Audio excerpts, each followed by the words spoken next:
Hello बच्चों, नमस्कार। मेरा नाम सुधीर कुमार है।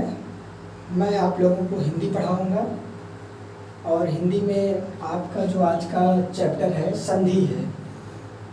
संधि, तो आइए शुरू करते हैं संधि के बारे में कि संधि क्या है, इसकी परिभाषा क्या है, इसके प्रकार क्या हैं। आज इन सब बातों पे चर्चाएं होंगी। तो संधि,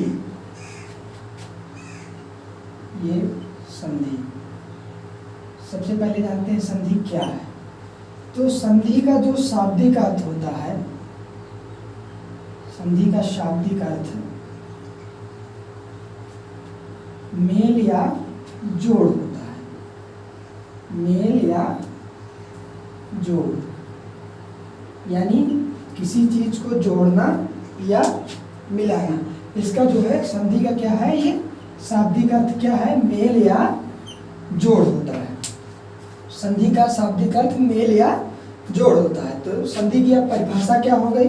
परिभाषा हम लोग अब समझते हैं कि परिभाषा क्या होगी इसकी। परिभाषा होगी इसकी कि दो वर्णों, संधि में किनका जोड़ होता है, वर्णों का जोड़ होता है। ठीक है, तो दो वर्णों के, तो मैंने आपको क्या बताया, संधि।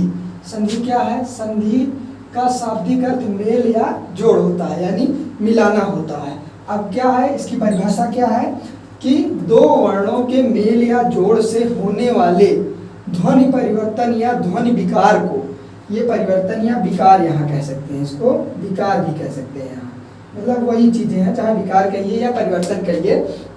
तो दो वर्णों के मेल या जोड़ से होने वाले ध्वनि परिवर्तन या विकार को संधि कहते हैं। और संधि का शाब्दिक अर्थ क्या होता है, मेल या जोड़। ठीक है, अब आइए आगे बढ़ते हैं इसके बारे में। अब आगे हम आपको बताते हैं संधि के प्रकार। संधि के 3 प्रकार हैं। ठीक है, संधि के 3 प्रकार हैं। 3 प्रकार कौन कौन से ये 3 प्रकार हैं, आइए इनके बारे में जानते हैं। पहला स्वर संधि। स्वर संधि। दूसरा व्यंजन संधि। व्यंजन संधि। और तीसरा क्या है, विसर्ग संधि। विसर्ग संधि। अब संधि के प्रकार क्या हैं, 3 प्रकार होते हैं। कौन कौन से, स्वर संधि, व्यंजन संधि और विसर्ग संधि। स्वर संधि में क्या होता है, स्वर प्लस स्वर, यानी स्वर और स्वरों का मेल होता है। अभी मैंने आपको संधि में बताया कि दो वर्णों के मेल या विकार से जो ध्वनि परिवर्तित होता है वही संधि कहलाता है। यानी दो वर्ण कौन कौन सा मिलेंगे, स्वर में क्या मिलेगा, स्वर और स्वर मिलेगा। ठीक है, और व्यंजन में क्या होगा, व्यंजन प्लस स्वर या व्यंजन, इसमें दोनों आ सकते हैं इधर, लेकिन पहले जो है इधर व्यंजन ही रहेगा, इसमें स्वर में स्वर ही रहेगा। ठीक है, अब विसर्ग में क्या होगा, पहले विसर्ग प्लस स्वर या व्यंजन। तो मैंने आपको बताया कि संधि के 3 प्रकार हैं, स्वर संधि, व्यंजन संधि और विसर्ग संधि। स्वर संधि में क्या होता है, स्वर और स्वरों का मेल होता है। स्वर और स्वर मिलते हैं तब जो विकार उत्पन्न होता है उसे स्वर संधि होगी। व्यंजन संधि में व्यंजन होगा और स्वर या व्यंजन मिलेंगे लास्ट में। और विसर्ग में क्या होगा, विसर्ग और स्वर या व्यंजन मिलेंगे। आइए स्वर संधि का एग्जाम्पल मैं आपको एक बता देता हूँ। स्वर संधि का जो है एग्जाम्पल क्या है, विद्यालय जैसे हो गया, विद्यालय। अब इसका मैं आपको तोड़ करके बताता हूँ संधि विच्छेद क्या होगा। विद्या धन आलय, विद्या धन आलय हो गया। ये अब आप देख रहे हैं इसमें क्या है, लास्ट में आ है, दीर्घ आ, इसमें भी दीर्घ आ है, और ये दोनों मिलकर के दीर्घ आ ही बनाएंगे। अब ये देख लीजिए, इसमें एक आ निकल के आ गया, विद्या, और इसमें का आ करके दोनों आ ही बना दिए, फिर उधर का आलय लय यहाँ बचा है, यहाँ का आ निकल आया, यहाँ का भी आ निकल आया, तो पहले ये मैंने विद लिख लिया, फिर लय यहाँ का लिख लिया, और यही जो है आपका आ आया वही मैंने यहाँ लिख दिया, तो यानी ये विद्यालय बन गया ना। अब देख लीजिए, आप मैंने बताया था कि स्वर संधि में स्वर और स्वर का मेल होता है। ये देखिए आप यहाँ स्वर ये भी है, ये भी स्वर है, दोनों स्वर ही हैं, स्वरों का मेल हो रहा है। स्वर के मेल से क्या बन गया? स्वर संधि, यानी विद्यालय, विद्या धन आलय मिलाकर क्या क्या बन गया? विद्यालय। इसमें क्या क्या? स्वर आ भी है, स्वर ये भी है, दोनों स्वर मिला करके विद्यालय बन गए, स्वर ही आता है। ठीक है, अब आगे बढ़ते हैं। इसका एग्जाम्पल हो गया किसका? स्वर संधि का। अब मैं आपको बताता हूँ व्यंजन संधि का उदाहरण।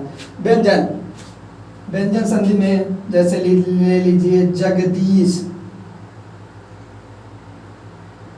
जगदीश, ये किसका उदाहरण है? व्यंजन संधि का उदाहरण है।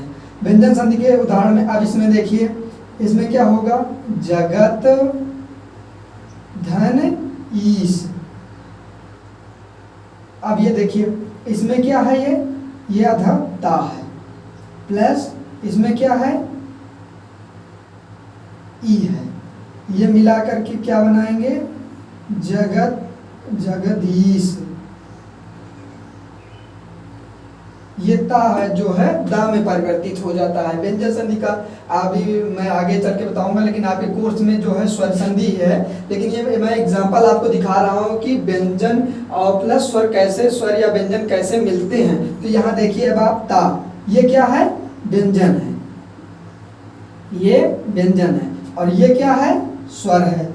अब आप देख रहे हैं, जैसा कि मैंने बताया आपको व्यंजन संधि में कि व्यंजन और स्वर या व्यंजन का मेल होता है, तो वही देख लीजिए आप, व्यंजन प्लस स्वर मिला करके क्या बना दिए? व्यंजन संधि। जगदीश, जगत धन ईश, ठीक है, जगदीश हो गया। अब ये हो गया आपका व्यंजन संधि का उदाहरण। अब एक और बचता है आपका, कौन सा? विसर्ग संधि। विसर्ग संधि में क्या मैं बता रहा हूँ? निर्धन ले लीजिए, निर्धन, निर्धन, ये क्या है? किसका उदाहरण है? विसर्ग संधि का है। तो इसमें क्या होगा? इसका संधि विच्छेद नि धन, मतलब प्लस और धन।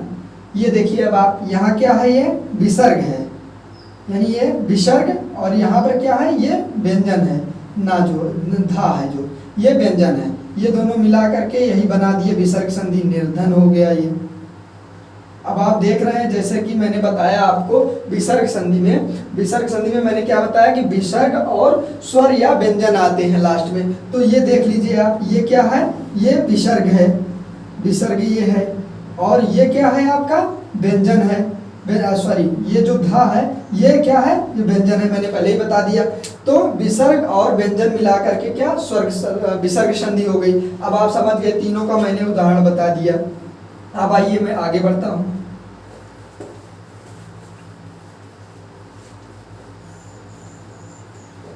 जैसा कि आपको मैंने बताया संधि क्या है, संधि के प्रकार क्या हैं। संधि के 3 प्रकार मैंने बताए, स्वर संधि, व्यंजन संधि और विसर्ग संधि। अब मैं आपको बताता हूं स्वर संधि। स्वर संधि, स्वर संधि में जैसे आपकी जानते हैं, स्वर संधि दो स्वर और स्वरों के मेल से जो विकार, ध्वनि संबंधी विकार उत्पन्न होते हैं वही स्वर संधि कहलाते हैं। अब स्वर संधि आप जान गए किसे कहते हैं। तो अब इसके मैं प्रकार बता रहा हूँ, कितने प्रकार की है स्वर संधि। तो स्वर संधि के आप लोग प्रकार जानिए। तो नंबर 1 दीर्घ संधि, दीर्घ संधि। नंबर 2 गुण संधि। नंबर 3 वृद्धि संधि। नंबर 4 यण संधि। नंबर 5 अयादि संधि, अयादि संधि। नंबर 6 पररूप संधि, पररूप संधि। और नंबर 7 क्या है? पूर्व रूप, पूर्व रूप संधि। अब ये आप जान लीजिए क्या है। स्वर संधि के प्रकार, स्वर संधि के प्रकार मैं बता रहा हूं आपको, दीर्घ संधि, गुण संधि, वृद्धि संधि, यण संधि, आयात संधि, पर रूप, पूर्व रूप। अब ये क्या है, 7 प्रकार हो गए। क्या 7 प्रकार हो गए किसके, स्वर संधि के 7 प्रकार हैं। लेकिन अगर यही आपसे क्वेश्चन अगर पूछता है कि स्वर संधि के प्रकार, तो आप 7 बताएंगे। अगर पूछता है कि मुख्य कितने प्रकार हैं, स्वर संधि के मुख्य प्रकार बताइए, तो मुख्य प्रकार में स्वर संधि के 5 प्रकार ही होंगे। अगर आपसे क्वेश्चन बोर्ड एग्जाम में आता है आपके क्लास में कि स्वर संधि के कितने प्रकार हैं, तो आप लिखेंगे स्वर संधि के 7 प्रकार हैं। कौन कौन से, दीर्घ संधि, गुण संधि, वृद्धि संधि, यण संधि, आयात संधि, पर रूप, पूर्व रूप। ठीक है। अगर क्वेश्चन पूछता है कि आपके बोर्ड एग्जाम में कि स्वर संधि के मुख्य कितने प्रकार हैं, तो आप 5 बताएंगे। कौन कौन, यही पांचों हैं। यही पांचों मुख्य रूप से जो हैं आपकी स्वर संधियां हैं। कौन कौन सी, दीर्घ संधि, गुण संधि, वृद्धि संधि, यण संधि और आयादी संधि। ठीक है। अब मैं आपको जो आपके सिलेबस में है, ये वृद्धि संधि है और यण संधि है। यही 2 संधियां आपके पाठ्यक्रम में हैं, यही दोनों आपको पढ़नी है। आइए अब हम इस पे चर्चा करते हैं कि क्या है ये वृद्धि संधि क्या होती है और यण संधि क्या होती है। वृद्धि संधि, अब इसका नियम क्या होता है वृद्धि संधि का, जैसे ही समझ में आ रहा है, वृद्धि मतलब बड़ा हुआ है। ठीक है। तो इसका नियम क्या होता है, अब जैसा कि मैंने आपको क्या होता है वृद्धि संधि, वृद्धि संधि में मैंने आपको नियम जो बताया कि क्या है, यदि ह्रस्व आ या दीर्घ आ के बाद यदि ए आए या ओ औ में से कोई भी आता है, चाहे जो आए, चाहे ए आए या आए आए या ओ आए या औ आए, तो उसके ए या आए के स्थान पर आए और ओ या औ के स्थान, ए आए के स्थान पर आए, ओ औ के स्थान पर औ हो जाता है। ठीक है, आप समझ रहे हैं। अब मैं इसकी पहचान करना आपको बता रहा हूँ कि इसकी पहचान क्या है, आप लोग इसको पहचानेंगे कैसे। पहचान, जैसे मैं इसका एक एग्जाम्पल पहले लिख देता हूँ, उदाहरण इसका क्या है, अब तो आपको मैं पहचान बताता हूँ तो ज़्यादा समझ। जैसे इसका एक एग्जाम्पल है सदैव, ये एक एग्जाम्पल इसका आ गया सदैव, सदैव एग्जाम्पल आ गया। तो अब आप देख रहे हैं मैं इसकी पहचान बताने जा रहा हूँ। पहचान में क्या है, इसकी पहचान आपको 2 चुनैया, ऊपर ये ऐसे दिखेगा, कहीं भी दिखे, अगर संभवतः यही आपका जो है फिर वृद्धि संधि होती है। अगर 2 चुनैया दिख गई तो आप जो है 90% ये श्योर हो जाइए कि वो वृद्धि संधि होगी। फिर आप उसको तोड़ करके चेक करिए कि क्या ये वृद्धि संधि है या नहीं, क्योंकि 2 चुनैया, जैसे अब आप, मैंने ये बताया 2 चुनैया, जैसे अब आप इसका उदाहरण देखिए सदैव, ये देखिए 2 ऊपर चुनैया लगी हुई है कि नहीं, तो ये आप समझ जाइए कि ये क्या है, वृद्धि संधि है। ठीक है, वृद्धि संधि का मैंने उदाहरण बताया सदैव। आइए 2-4 एग्जाम्पल मैं इसको आपको बताता हूँ इसमें वृद्धि संधि में। जैसे मैंने अभी ये उदाहरण ही लिया सदैव का, तो मैं सदैव ही पहले बताता हूँ आपको। तो ये सदैव आ गया। तो अब जैसे मैंने बताया कि ह्रस्व, इधर मैं बता देता हूँ, ह्रस्व आ या दीर्घ आ के बाद यदि ए या आय आता है तो आय हो जाएगा, या ह्रस्व आ या दीर्घ आ के बाद ओ या औ आता है तो औ हो जाएगा। ठीक है, ये नियम आप इतना जरूर याद रखिएगा।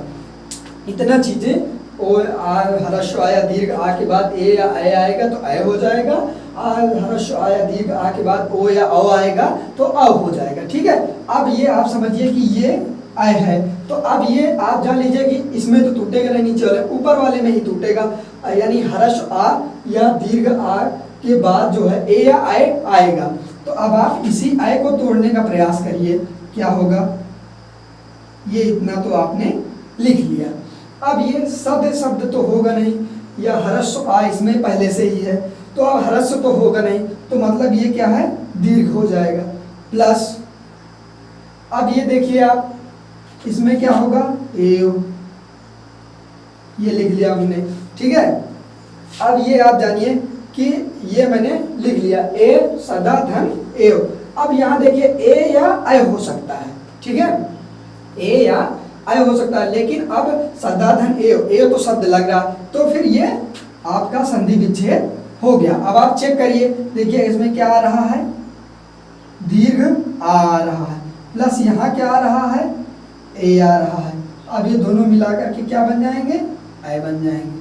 देख लीजिए आपका यही ए आय यहाँ पर आ गया। ये क्या हो गया, सदैव। ये क्या है, आपकी वृद्धि संधि। आइए एक दो एग्जांपल और हम लोग करते हैं। आइए एक दो एग्जांपल और करते हैं। महौषधि,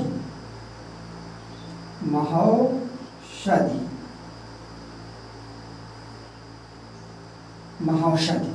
अब इसका संधि विच्छेद क्या होगा, अब आप देख लीजिए, दो चुनैया दिखी ना यहाँ पे आपको, दो चुनैया दिखी, तो मतलब ये है कि क्या, इसकी पहचान मैंने क्या बताई थी, ये दो चुनैया दिख जाएगी तो यही इसकी पहचान है। तो ये यहाँ पे दिख गई तो मतलब ये है कि यहीं से टूटेगा। तो अब ये दो चुनैया में आप चेक करिए कि आय है या औ है, तो इसमें क्या है, औ है, यानी ये वाले में टूटेगा।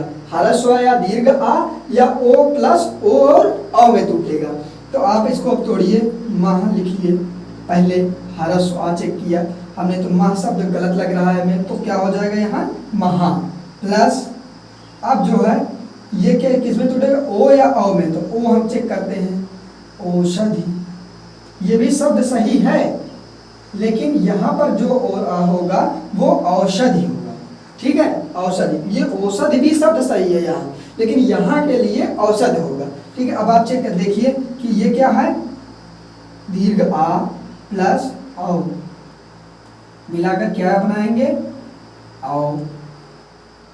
ये देख लीजिए, अब आपका ये क्या हो गया, सही हो गया। अब मैं एक एग्जांपल और बताता हूँ, जो मैंने अभी बताया कि औषधि क्या होगा, औषधि कहाँ होगा, वनौषधि, जैसे वनौषधि, वनौषधि। अब यहाँ पर देखिए फिर वही एग्जांपल आ गया, जैसे यहाँ महाशब्द, यहाँ वनौषध, तो यहाँ क्या हो जाएगा, वन धन, यहाँ औषधि नहीं होगा, यहाँ औषधि ही होगा। क्यों होगा, अब मैं आपको बताता हूँ ऐसा क्यों है। अब यहाँ पर आप देखिए, ह्रस्व आ है प्लस ओ है, क्या बनाएंगे, औ बना देंगे। ये देखिए आपका औ ये बन गया है, यहाँ भी औ, ये कंप्लीट हो गया। अब मैं आपको जो समझाने वाला, तो यहाँ महौषधि, महाधन औषधि आपने पढ़ा, यहाँ पर औषधि है और यहाँ पर औषधि है। तो अब मैं बताता हूँ कि ये औषधि और औषधि में क्या डिफरेंस है। ये जो औषधि है, औषधि, औषधि, ये शब्द जो है ये क्या होता है, सभी प्रकार की दवाओं, जितनी भी प्रकार की दवाएं हैं उनके लिए ये शब्द यूज किया जाता है। सभी प्रकार की दवाओं, सभी प्रकार की दवाओं को औषधि कहा जाता है, औषधि कहा जाता है। सभी प्रकार की दवाओं को औषधि कहा जाता है, इस औषधि को। और ये जो औषधि है, औषधि, औषधि ये क्या है, फलों के रस, फलों के रस, और जो है वनों के, वन में जो पेड़ पाए जाते हैं उनकी छालों से जो प्राप्त होती है दवाएं, उनको जो है औषधि की कहा जाता है। वनों की लकड़ियों, वनों की लकड़ियों, ठीक है, वनों के पेड़ों,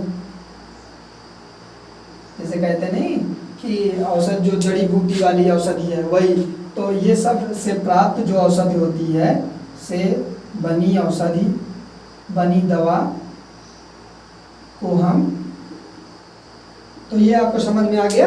मैं इसको थोड़ा इरेज कर दे रहा हूँ।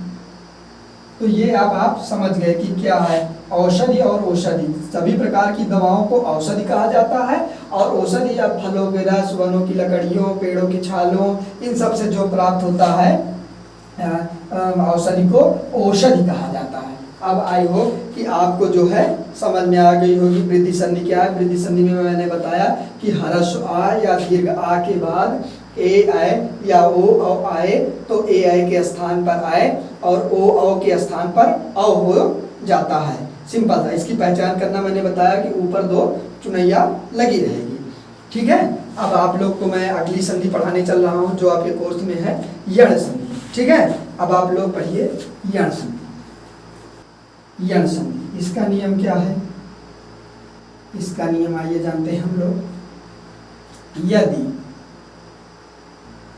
ठीक है, यानी कहने का आशय यह है कि यदि ह्रस्व या दीर्घ ई उ री ली यानी ये चारों वर्ण के बाद कोई भी असमान, असमान का मतलब यह है कि ई उ री ली को छोड़ करके कोई भी, यानी ह्रस्व आ या दीर्घ आ सकता है या ए आ सकता है, ए आ सकता है, ओ आ सकता है, औ आ सकता है। ठीक है, कोई भी इसके इन चारों को छोड़ करके कोई भी असमान स्वर आ सकता है। उसके आने पर जो है, आने पर ई का या ई जो है या में बदल जाएगी, मैं इधर बता दे रहा हूँ। ई जो है या हो जाएगा और उ जो है वा में, और जो है री जो है रा में, और री जो है ला में हो जाएंगे ये सब। ठीक है, आइए अब आगे। और इनकी पहचान मैं भी बताऊंगा, एग्जाम्पल एक बता दूं तब उसमें आपको ज़्यादा समझ में आएगा। एग्जाम्पल रहेगा तो मैंने अभी आपको क्या बताया कि ई, ह्रस्व ई या दीर्घ ई के बाद यदि कोई भी असमान स्वर, असमान स्वर आए तो क्या हो जाएगा? या हो जाएगा। और उ, ह्रस्व या दीर्घ उ के बाद कोई भी असमान स्वर आए तो वाह हो जाएगा। और री, ह्रस्व या दीर्घ इसके बाद कोई भी आए तो रा हो जाएगा। और री प्लस कोई भी असमान स्वर आए तो ला। ठीक है, इतनी बातें आपको इसमें, इस संधि में ध्यान देने वाली हैं। ठीक है, अब मैं आपको बताता हूँ, जैसे एक एग्जांपल मैं आपको लेता हूँ, उदाहरण एक लेता हूँ, अत्यधिक।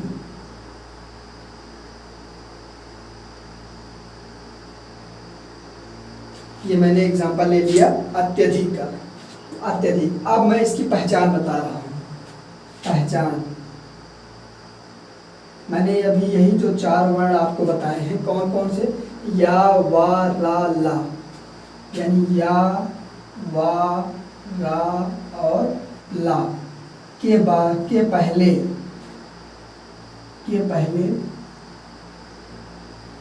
कोई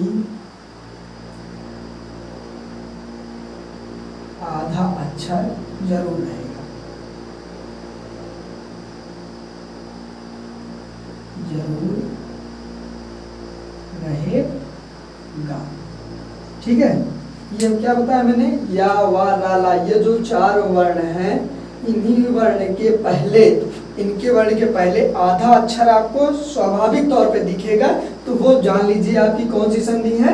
यण संधि है। जैसे अब मैंने आपको बताया क्या? या, वा, रा, ला। अब यहाँ देखिए मैंने एग्जाम्पल जो इसका लिया हुआ है, या, यहाँ पर या आपको दिखा, ये या के पहले देखिए, अब ये आधा ता आपको दिख रहा है ना, आधा अक्षर, आधा अक्षर जरूर दिखे, तो ये आधा अक्षर आपको दिख रहा है ना, ये आधा अक्षर है। क्या है? आधा अक्षर है, आधा अक्षर है। तो अब आप समझ गए। और ये क्या है? या है।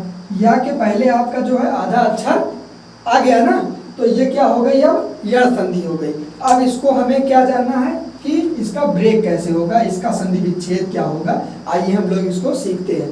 अब ये समझिए आप या आ गया, तो या किसमें टूटेगा? अब ये आप समझिए कि या जब आया है तो अब कौन कौन से, मैंने आपको चार चीजें बताई हैं कि ई, उ, री के बाद कोई भी असमान स्वर आएगा तो उसके स्थान पर, ई के स्थान पर या, उ के स्थान पर वा, री के स्थान पर रा, री के स्थान पर ला हो जाएगा। ठीक है, तो अब या जो आया है वो किसमें ब्रेक होगा? ई प्लस कोई भी असमान स्वर। तो आइए हम लोग जानते हैं कि आ प्लस ता, ये ता अभी क्या है? आधा है। तो अब इसमें जब मात्रा लगा देंगे तो ये पूरा हो जाएगा। तो फिर क्या है, इसमें कोई मात्रा नहीं लगी हुई है।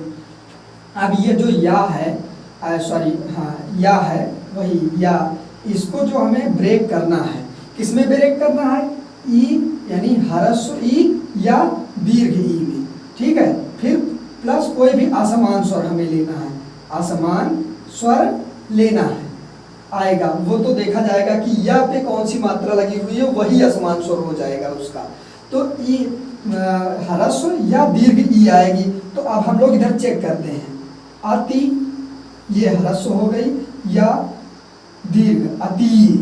तो अब इन दोनों में से हमें कौन सा चाहिए, हमें इन दोनों का जो है अति, यानी ये वर्ड सही लग रहा है, तो ये हमारा क्या है, यही इसमें इसकी मात्रा हो जाएगी, ठीक है।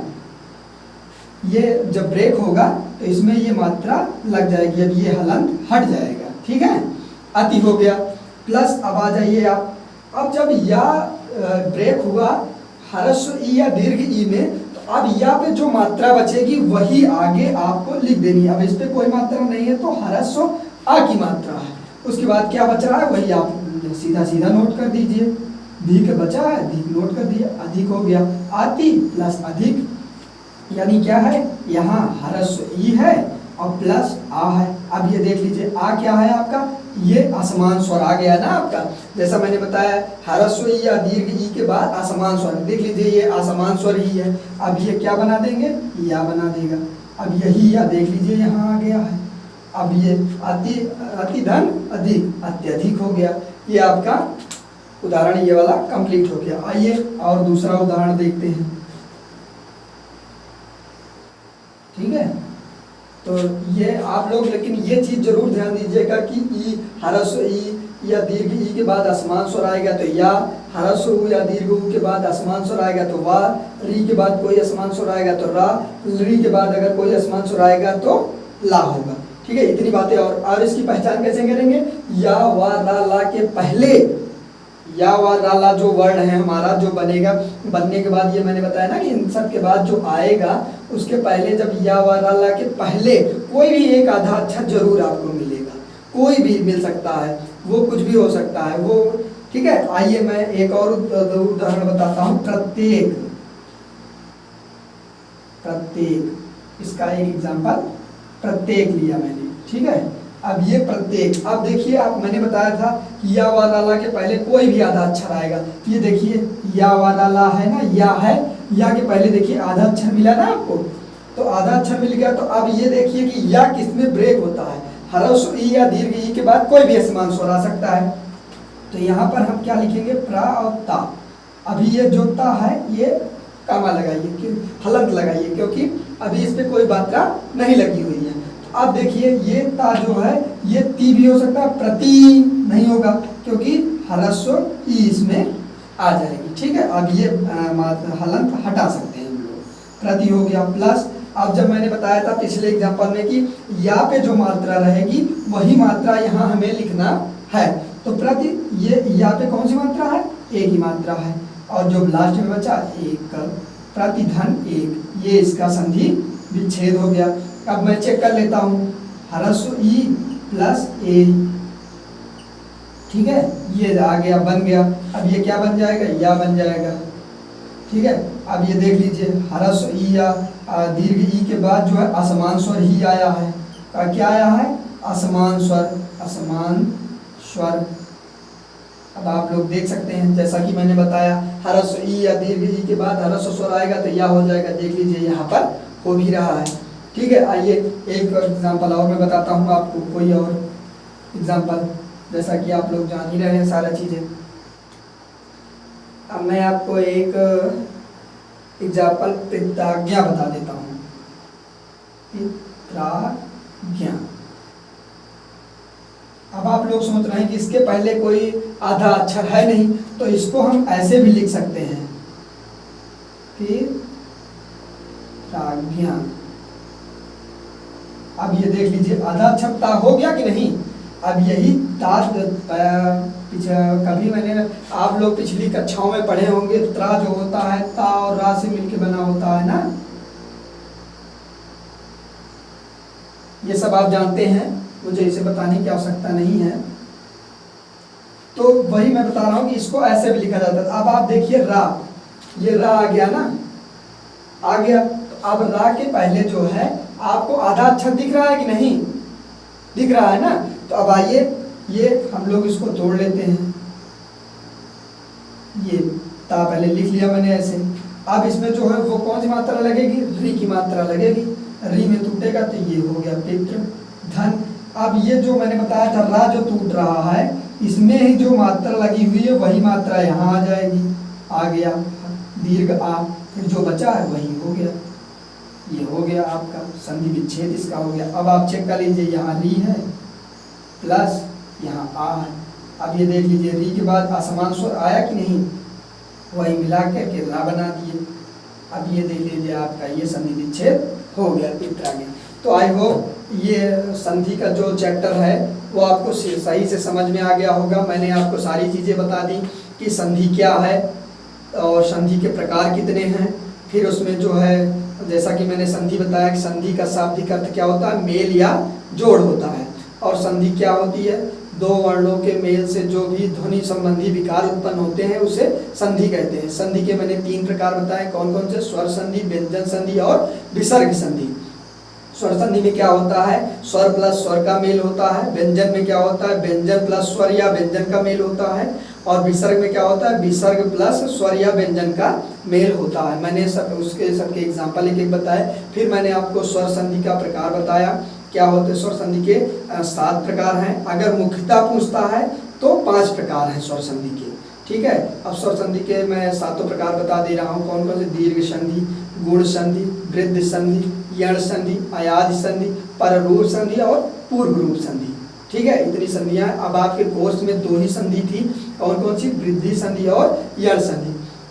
वृद्धि संधि में मैंने बताया कि ह्रस्व आ या दीर्घ आ के बाद अगर ए आय या ओ औ आता है तो ए आय के स्थान पर ए आय हो जाएगा और ओ औ के स्थान पर औ हो जाएगा। इन सब का आपको मैंने एग्जाम्पल बताया, उसकी मैंने पहचान बताई कि 2 चुड़ैया, यानी 2 चुड़ैया, ऐसे 2 चुड़ैया रहेगी तो वो कौन सी संधि है, वृद्धि संधि। और यण संधि में मैंने बताया कि यदि ह्रस्व या दीर्घ ई उ री के बाद कोई भी असमान स्वर आता है तो क्रमशः या वा रा ला हो जाता है। और मैंने पहचान इसकी बताई कि या वा रा ला के पहले कोई भी आधा स्वर दिखे आपको तो समझ जाइए कि वो क्या है, यण संधि है, ठीक है। तो आई होप आपको सारी चीज़ें समझ में आई होंगी। मैंने बहुत अच्छे से समझाने का प्रयास किया है। और कोई भी प्रॉब्लम होती है तो आप मुझे कमेंट बॉक्स में कमेंट करके बता सकते हैं, ठीक है। Thank you.